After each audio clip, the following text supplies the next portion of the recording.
All right, today we are jumping into a story from the Gospel of John, chapter 9. And honestly, it's this incredible real-life drama that shows us exactly what Jesus meant when he made one of his most famous claims, "I am the light of the world." Let's get into it. So the sermon we're drawing from kicks off with this really powerful image of the Titanic. You had a lookout, right? A guy whose whole job was to see what was ahead. But on that night, the danger was right there, and he just couldn't see it until it was way too late. That's the theme that sets the stage for this entire story, the life or death difference between really seeing and being completely blind. Now, you got to understand the context here because it's awesome. Jesus makes this huge statement, "I am the light of the world," during something called the Feast of Booths. This was a massive citywide festival where they'd light these giant lamps that lit up all of Jerusalem. It was a symbol of God's presence. So when Jesus says this, he's not just being poetic. He's basically pointing to the lamps and saying, "Yeah, that's me." And the story that follows is him proving it. Okay, so the story kicks off with an encounter. Jesus sees a man who was born blind. And what's important is, this guy didn't ask for a miracle, he didn't do anything to earn it. Jesus just initiates the whole thing, completely on his own, to put the work of God on full display. And right away, his disciples jump in with a question that, let's be honest, sounds pretty familiar. They see this guy's suffering, and they immediately assume it's a math problem. Bad thing happened, so someone must have done a bad thing to deserve it. They're looking for someone to blame. But Jesus just completely flips the script on them. He basically says, you're asking the wrong question. This isn't about punishment. And he totally reframes this man's entire life of hardship. He says this happens so that the works of God might be displayed in him. The big takeaway here?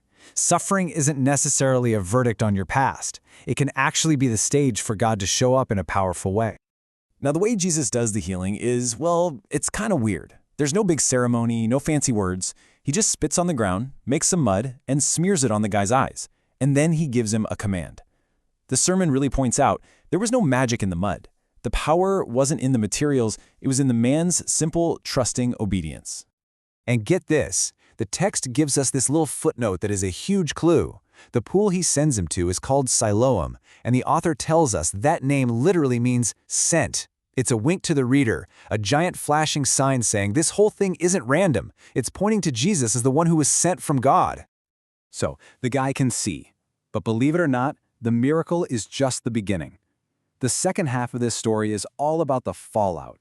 Because as soon as he can see, he runs into a wall of questions and opposition from everyone. This is where things get really intense. What's so cool is that as he gets grilled, you can watch his understanding of Jesus grow in real time. First, when his neighbors ask what happened, he's pretty basic. The man they call Jesus did it.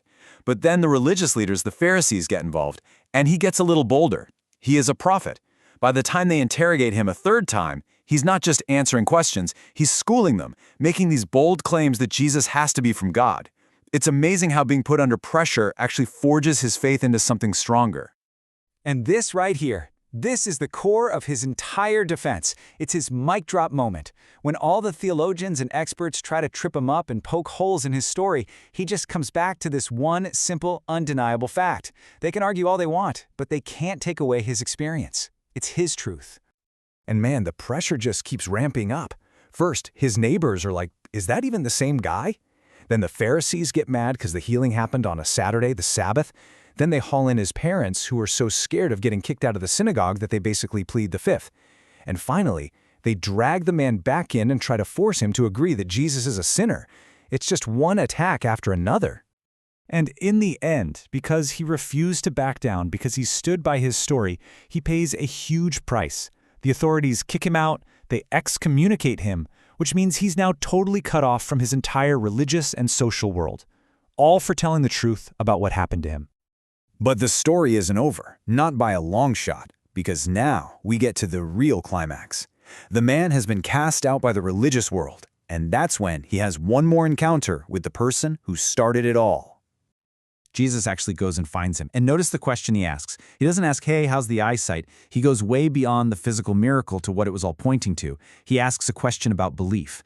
Do you believe in the Son of Man, which was a really significant title Jesus used for himself, pointing to his divine mission. The man asks who this Son of Man is, and Jesus says, "You're looking at him." And the man's response is just instant, pure, "Lord, I believe." And then what does he do? He worships him. It's the most natural, instinctual thing in the world for him at that moment. And that right there is the whole point. This whole journey wasn't just about moving a guy from physical blindness to physical sight. The physical healing was the doorway. The real journey was from spiritual darkness to spiritual light, and that light ultimately leads to one place: worship. And then Jesus ends the whole encounter with this incredible, mind-bending paradox. He says he came so the blind could see, and so that those who think they can see would become blind. I mean, wait, what? He's completely flipping the definition of sight and blindness on its head. So what does he mean? Well, it boils down to this. Real spiritual sight is only given to the people who are humble enough to admit they need it. The ones who say, "I'm blind, I need help." But the people who are so sure they've got it all figured out, the ones who'd proudly say, "Oh, we see just fine," well, their arrogance is the very thing that keeps them blind. And so this whole incredible story leaves us with this one final penetrating question. Who is the one who's truly blind? Is it the man who spent his life in physical darkness but came to see and worship Jesus? Or is it the religious leaders with perfect 20/20 vision who sought a miracle with their own eyes but refused to see the truth standing right in front of them? It forces us to look in the mirror and ask ourselves the same question.